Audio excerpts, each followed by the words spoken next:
Razer made a phone. They did. Yep. Razer, the gaming company, made a phone that is built for gamers. Because gaming on a phone, that's the reason you buy a phone, is so you can game on it. Let's talk about that.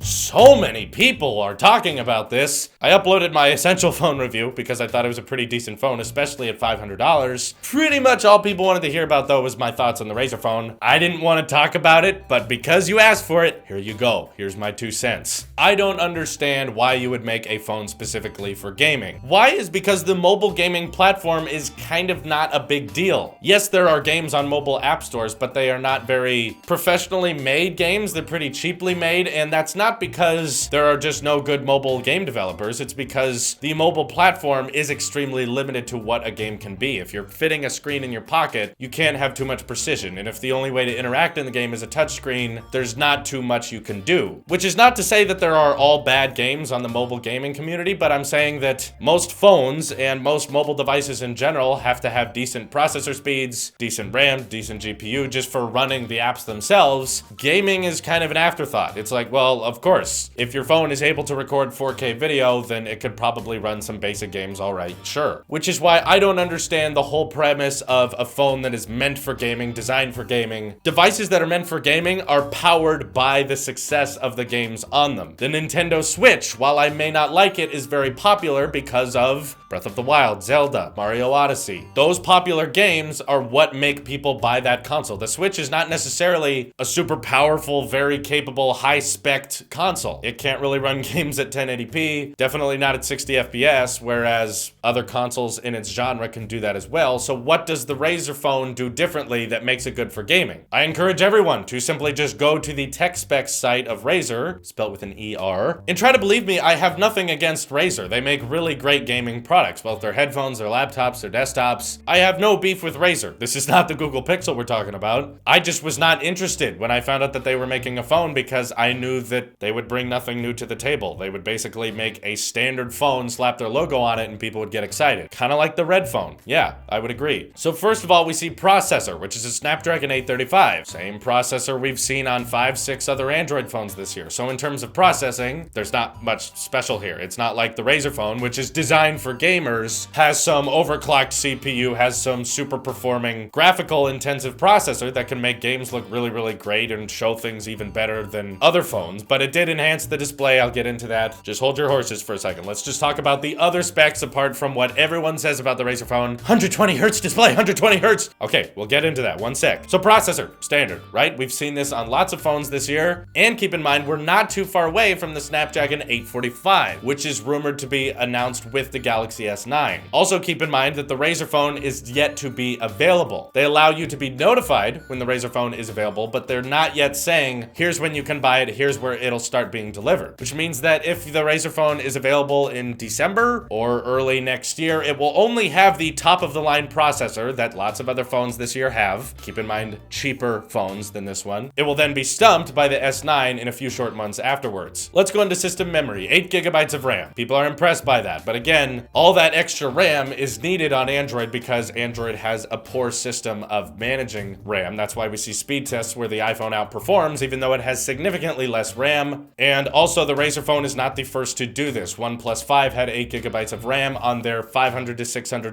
smartphone, and also you got 128 gigabytes of storage with that deal. So cheaper, same amount of RAM, and twice the storage. Now, of course, we move on to the display with a resolution of 1440 by 2560. Again, been on a lot of smartphones for many years. Resolution-wise, it's standard to Android. And of course, the 120 hertz. This is the first time that's been on a smartphone, which is what everyone is excited for. And I have to say, I use my iPad Pro every day, okay? It has ProMotion. That's a 120 hertz display. I feel like it makes sense on there, though. Don't get me wrong. I'm sure that Apple, if they could bring ProMotion to the iPhone, would do it in a heartbeat. But the purpose of adding 120 hertz was that so you would have less latency when writing with the Apple Pencil. Yes, it also looks smoother, but it's not really something I'm thinking about while I'm using it. I game on my iPad Pro all the time because it has a giant, gorgeous display. The 120 hertz is nice, but I definitely wouldn't say that's the reason reason I bought it. I'd also keep in mind that other phones that are gonna be coming out, especially in the Android market, are likely to have this later as well. I'm anticipating the Galaxy S9 will likely have something like this. Yes, swiping between your apps on the home screen looks buttery smooth, but it doesn't change the way you use your phone. It doesn't add a feature or anything. It's something you notice when you first buy it, and then a few weeks later, you're not even thinking about it. I don't think about it when I use my iPad Pro. I'm not trying to say that it's bad they introduced this. It's great, and I'm happy for them. They introduced a technology that had not yet been done, but it's not a reason to buy a product, okay? That's not the standalone reason to buy a smartphone. One thing that also jumped out at me is the glass is Gorilla Glass 3. This is actually a very dated form of glass, which is not very durable at all. Other phones like the S8 have Gorilla Glass 5, so they're even past Gorilla Glass 4. Phones that came out 2 years ago had Gorilla Glass 4, and the fact that the Razer phone, $700, has a dated form of glass with Gorilla Glass 3, I'm not sure why they did that, and I think that should be just a noted asterisk that this thing is probably not very scratch resistant, and it's likely not very durable if you are to drop it. The other thing people like to talk about a lot is the stereo front-facing speakers, which of course, if you don't have the phone, it's very hard to say whether they're great or bad, but I can say that I've used phones with front-facing stereo speakers. It's nice. I love the stereo speakers on my iPhone 10, but I feel like Razer themselves, you know, are the guys making headphones. And a phone being mobile, it means you're playing games and you're using your phone out in public or wherever you're going. I wouldn't advertise a gaming phone to people who are just in their room playing games all the time because it's like, well, play on the better platform, on your PC or your console or whatever. So the fact that this is a mobile product means that if you're a gamer all the time, first of all, when you're holding the phone, you'd be either covering up the speakers or just annoying people that are around you. Like, why do you want to play a game and blare the front-facing speakers, which are very loud, and I'm sure they sound pretty good, but there's no way that phone speakers are something that people around you want to be listening to. If you're in public, if you're around other people, you probably want to use headphones anyway. So again, not trying to dock the fact that it has dual speakers, I'm just saying that's not a reason to buy a phone. It's a nice perk, it's an added bonus, but it's not a purchase decision maker, I think. Because if you're a gamer and you're going around playing the speakers everywhere, first, that would be annoying to people, and second,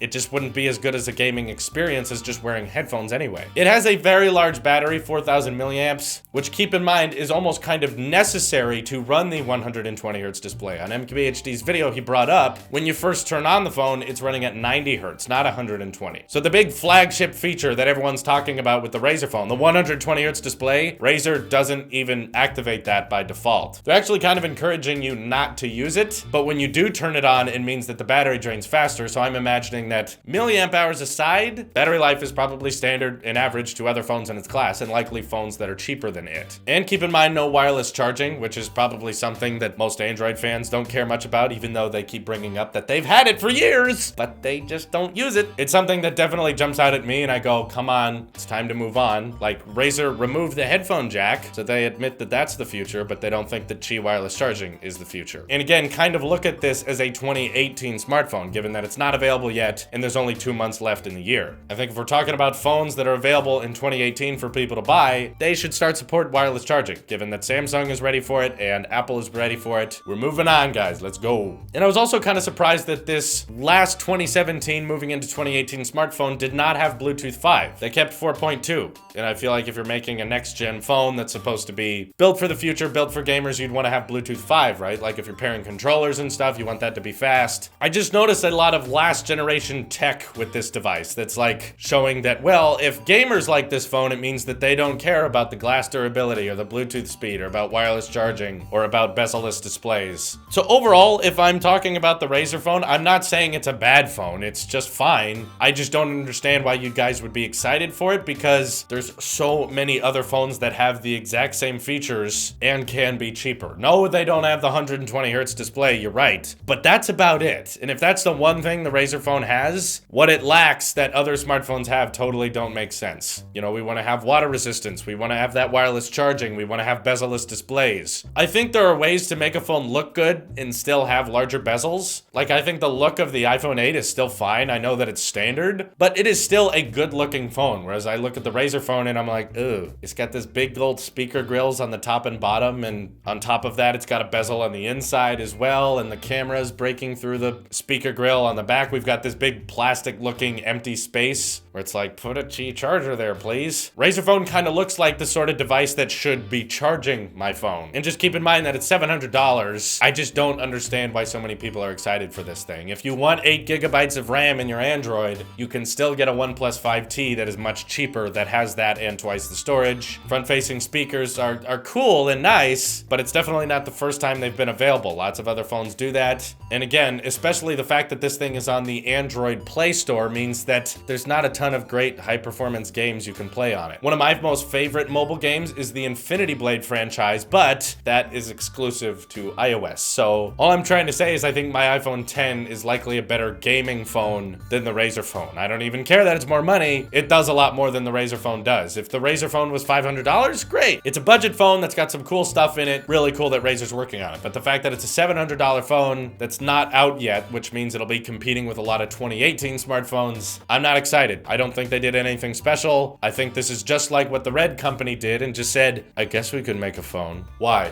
Why should Razer make a phone? Just because? Yeah, that's pretty much it. Why not? We know MKBHD will talk about it. That's true, he will. That's the length of the discussion that went on here. They didn't do anything terribly innovative, and I think they're lacking a lot of standard smartphone features, but pricing their phone as a flagship smartphone. Like only having 64 gigabytes of storage, no other option. The essential phone is $500 and it has 128. Don't you think that the gaming market would want more storage? Anyway, I'm sure it ticked off a bunch of you, so go ahead and rant in the comments below. Can't wait to hear about this civil discussion on the Razer phone. This is your Apple Sheep here, and I will see you in the next one.